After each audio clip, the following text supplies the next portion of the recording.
It is Survivor from Scrappy Mania, and today I want to show you a technique.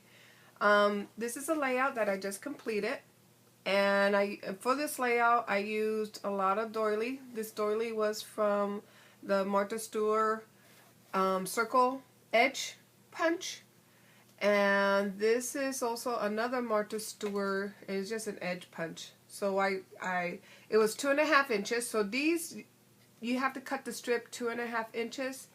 And it makes a strip like this, most of the thin ones.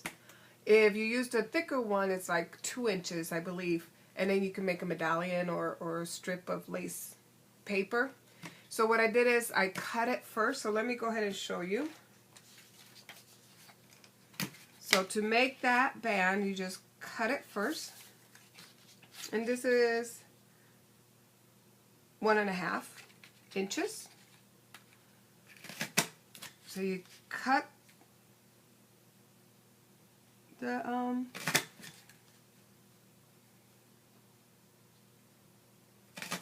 so you cut it first like that, and then you turn it around. And I usually try to kind of measure it from here. So this has the little arc here. So I try to kind of match the form here with the form up here, and hopefully it's about that. And see, that's how you create the lace. Then you go down, and actually this, if you cut it, I believe this was 1.5, so maybe 1 inch strip. So the smaller that you start out, so if your strips start out a little smaller, so like 1 inch, it will be right next to each other, so it'll make it even closer, so you won't have that gap there. So that's how you create these lace borders like you see here. Now all this here was created with stamps. So what I did is I stamped a lot of my images, and then I used watercolor paint to kind of paint the color on it. And then I used some glitter glue for the embellishment, and then some pearls. So what I want to show you, the technique that I want to show you today, is how to create this frame. Okay? So let's go ahead and get started for that one. I already cut out a frame, and I'm using this stamp. These are Anna Griffith stamp that I bought at HSN, and I got a set of 3, and you can even make background paper with this. But I'm going to use one of the border stamps, and actually this border stamp, to stamp around my frame. So let me go ahead and take this one out.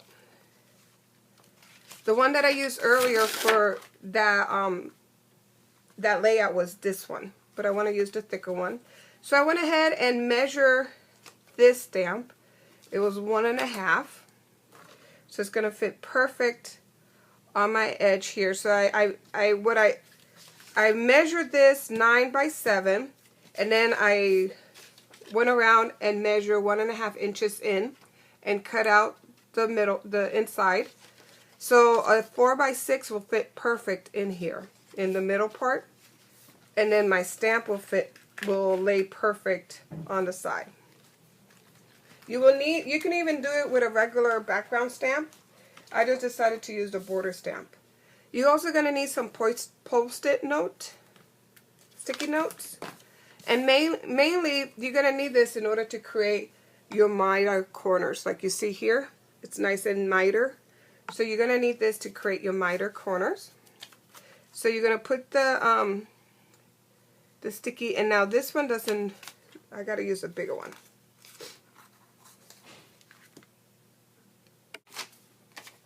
Okay, you're going to take a post-it note, and you're going to put it from corner to corner like you see here.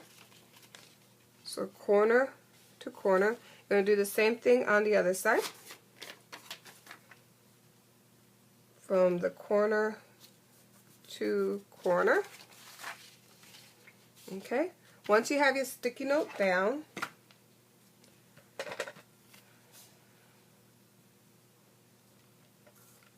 and actually I'm going to use Versamark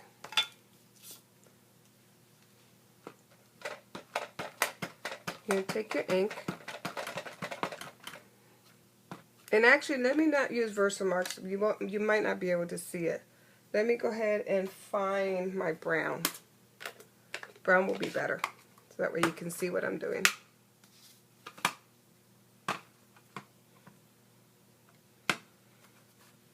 You're going to ink up your stamp. Now I like these stamps from Anna Griffin because they're perfect repeat. So that what it means is that when I can match it up, it's right to here. It almost seems seamless, like it was printed and not stamped. So then you're going to match it up. Make sure it's straight and then stamp down. And see, you don't really see where the first stamp started and the second stamp starts.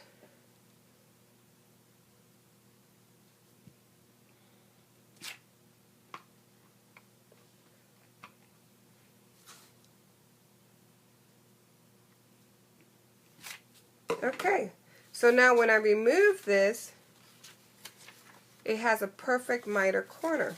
So then I'm going to do the same thing. So I'm going to make sure I line it up. Okay.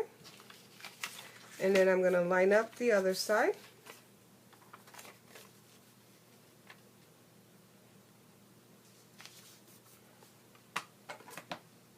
And we're going to do the same thing again.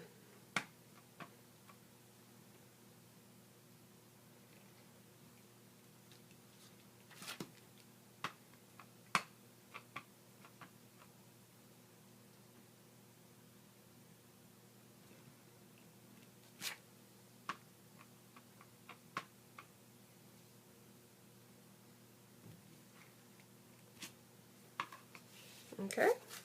And now when I remove this, see, this one is perfect. You hardly see where the one stamp starts and the other one ends. So I'm going to repeat the same process, making sure that I put my sticky notes or my post-it notes from corner to corner. And then another trick, when you do the when you're stamping from a corner that is blank and a corner that's already been stamped, you're going to make sure that your post-it note, when you adhere it, it's going to be a little below the last stamp image, so that way there's no gap.